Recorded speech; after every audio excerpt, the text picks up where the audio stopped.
Assalamualaikum warahmatullahi wabarakatuh. Alhamdulillahirrabbilalamin. Asyhadu an la ilaha illallah wahdahu la syarikalah. Wa asyhadu anna Muhammadan abduhu wa rasuluh la nabiyya ba'dah.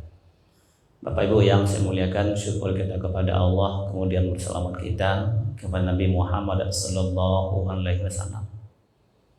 Hari berbahagia, sekarang kita sudah berada di bulan Sya'ban. Hari ini kita berada di tanggal 4 Sya'ban. Lebih kurang 26 atau 25 hari lagi kita akan berjumpa dengan bulan Ramadan. Maka dikatakan bahwa bulan Sya'ban ini adalah sebagai pintu gerbangnya Ramadan. Dalam artian Ramadan sudah berada di depan mata kita. Nah, Bapak Ibu yang dimuliakan Allah, sebagaimana katakanlah satu kampung dan kita masuk, sudah sampai di gerbangnya. Ketika kita nak masuk ke kampung itu, tentu kita harus tahu keadaan-keadaan. Ya, bagaimana keadaan kampung itu, karena kita sudah sampai di gerbangnya. Ya, kita harus menyesuaikan dengan orang-orang yang ada dalam kampung itu. Nah, sekarang kita sudah berada di gerbangnya Ramadan. Ya, kita juga harus tahu bagaimana Ramadan. Ya, apa yang kita dapat dengan Ramadan. Ya, apa keuntungan dalam Ramadan, bagaimana cara kita di dalam bulan Ramadan. Dan alhamdulillah setiap tahun selalu disampaikan oleh para asatidz, para ustaz. Yang tinggal kita laksanakan hari ini adalah berbenah. Ya, berbenah diri. Untuk apa? Untuk menyongsong Ramadan ini. Maka dikatakan dalam kitab Mikshatul Qulub, diriwayatkan bahwa Nabi SAW menyampaikan ketika bulan Sya'ban itu sudah datang, maka yang dilakukan oleh manusia, satu adalah membersihkan diri, dua adalah memperbaiki niat. Yang namanya membersihkan berarti kita punya kotoran. Kita punya kotoran. Apa kotoran kita terutama? Terutama dalam kotor dalam masalah maksiat. Siapa yang tak punya dosa hari ini, Bapak? Ya, kita hari-hari selalu bergelimang dengan dosa, dosa mata, dosa telinga, dosa lisan, dosa anggota tubuh, ya, yang tak bisa kita hindari hari-hari ini. Maka inilah kita ini begitu Sya'ban ini sudah masuk, ya, maka kita diperintahkan untuk membersihkan diri gitu. Dengan apa? Tentu dengan berbanyak istighfar dan tobat kepada Allah Azza wa Jalla. Nabi mengatakan, ya ayuhan nas, wahai manusia, tubu ilallah, maka tobatlah kepada Allah. Fa inni atubu ilallah fil yaum mi'atul marrah. Sesungguhnya aku, ya, tobat atau beristighfar kepada Allah dalam satu hari itu adalah 100 kali. Ya, 100 kali kita istighfar. Itu Nabi gitu. Nabi yang terlepas daripada dosa maksiat, dalam satu hari dia 100 kali istighfar. Nah, kita barangkali yang hari-harinya bermaksiat, ya, kira-kira berapa kali maunya istighfar kita ini kepada Allah? Nah, maka Nabi sampaikan kepada kita, ya, siapa yang beristighfar, dia ucap astaghfirullahalazim allazi la ilaha illa huwal hayyul qayyum wa atubu ilaih, maka Allah ampuni dosa-dosa seorang itu walaupun sebanyak buih di lautan. Inilah yang nak kita lakukan di antaranya, berbenah diri. Bagaimana kita ini, ya, begitu memasuki Ramadan ini kita sudah mulai menghilangkan noda-noda yang selalu kita bikin. Agar apa? Nanti di bulan Ramadan itu ada semacam nyambung antara kita yang masuk Ramadan dan Ramadan itu yang merupakan bulan yang penuh kebersihan. Ini yang kita lakukan. Yang kedua, apa yang kita lakukan? Ya, menyongsong Ramadan ini, sebagaimana kita sudah ketahui bahwa bulan Ramadan itu penuh dengan suasana. Suasana apa? Suasana amal. Ada puasa di siangnya, ada qiyamul lail di malamnya, ada syahrul Quran, bulannya Al-Quran. Ya, begitu juga bulan kita untuk berinfak dan segala macam. Nah, hari ini mumpung di awal-awal Sya'ban ini kita mesti melatihnya, Bapak. Ya, alhamdulillah, insya Allah saya yakin kepada kita yang sudah berada dalam masjid ini, ya, sudah terlatih dengan hal-hal terutama dalam puasa. Ya, karena Nabi juga menyampaikan, Aisyah mengatakan bahwa Aisyah tidak pernah melihat Nabi berpuasa penuh itu kecuali bulan Ramadan. Dan yang paling banyak berpuasa di luar Ramadan adalah bulan Sa'ban ini. Bulan Sa'ban ini, Bapak.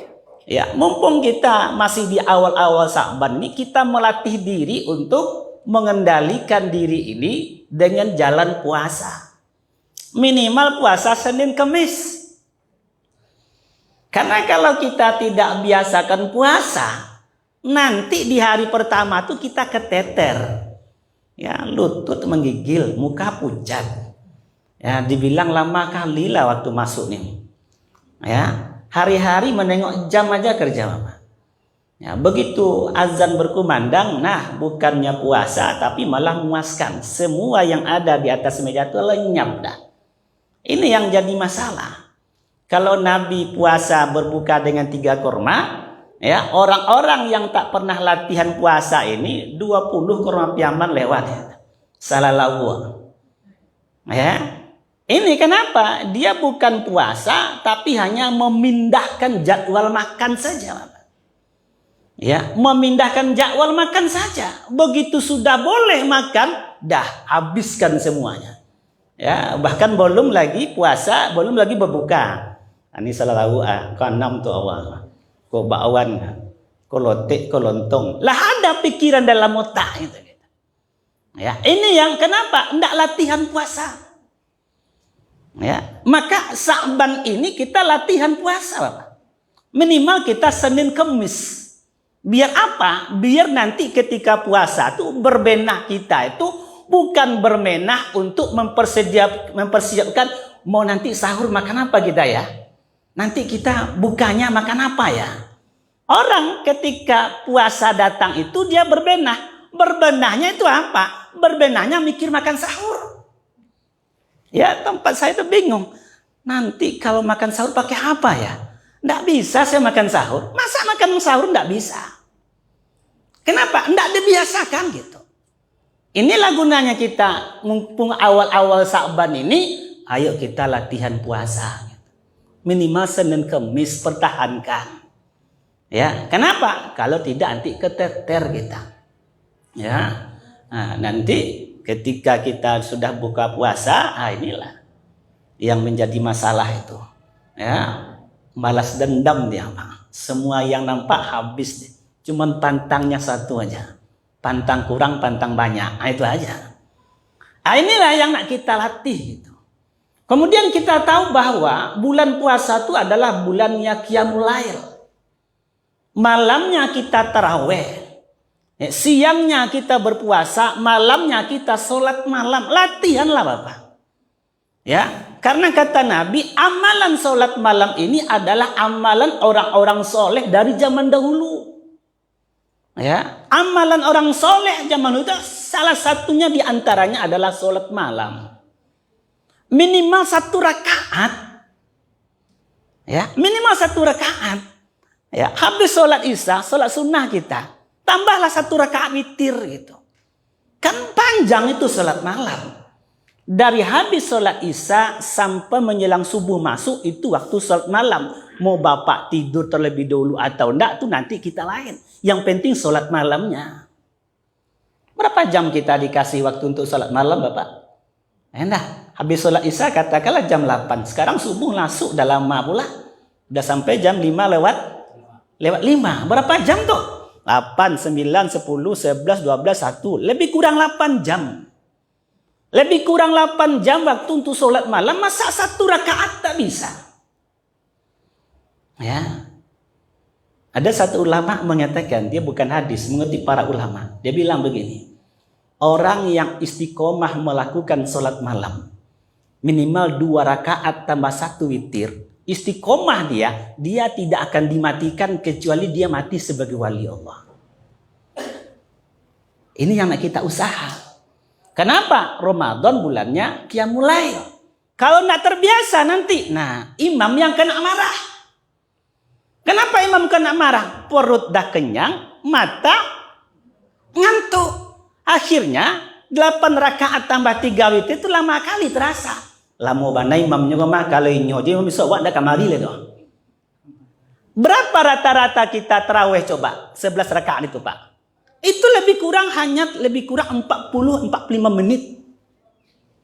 Coba, ya, orang dahulu sholat isya, sampai subuh itu wuduknya 1 kali. Kenapa? Malam Ramadan itu habis untuk amalan. Bapak pergi ke Jawa Timur, itu ada daerah Temboro namanya, sekaligus pesantren. Bapak tinggal pilih sholat Ramadan tawernya, Pak. Mau 30 juz 1 malam, silakan, ada di sana. Ya, 30 juz 1 malam. Kita hanya 11 rakaat, itu pun hanya lebih kurang 40-45 menit, gemetar lutut kita, marah sama imam. Kenapa? Karena tak biasa. Yang biasa kita sudah makan yang ngancam, habis itu tak biasa sholat malam, marah sama imam. Kalau dia juga imam besok, awas. Nah, ini jadi masalah. Yang terakhir, yang ketiga, perbaiki hubungan sosial. Ya, hubungan sosial ini perlu dirapikan, perlu dibetulkan. Karena dikatakan ketika bulan Ramadan itu semua Allah akan buka ampunan yang sebesar-besarnya. Kecuali di antara yang tak Allah ampunkan dosanya, 1 orang yang minum arak, 2 orang yang durhaka kepada orang tua, 3 adalah orang yang memutus tali silaturahim. Nah, jangan sampai hari kini wandak berteguran juga tetangga. Lah bertahun-tahun, lah berkali puasa, sampai kini alun juga berteguran. Antara adik dengan kakak, antara abang dengan adik, dengan mertua menantu, jiran dan tetangga. Na'udzubillah min zalik. Apalah gunanya puasa kita? Tak memberi bekas. Amalan banyak tapi tak bisa memberi bekas. Duit banyak tapi tak laku, mau diapakan? Ayo, kita masih di awal-awal Sa'ban, kita berbenah diri dan kita berniat selalu doa sebagaimana doa yang diajarkan Nabi, Allahumma barik lana fi Rajab wa Sya'ban wa ballighna Ramadan. Semoga di akhir Ramadan kita menjadi orang yang terbaik, menjadi muttaqin. Subhanakallahumma bihamdik, asyhadu an la ilaha illa anta, astaghfiruka wa atubu ilaik. Assalamualaikum warahmatullahi wabarakatuh.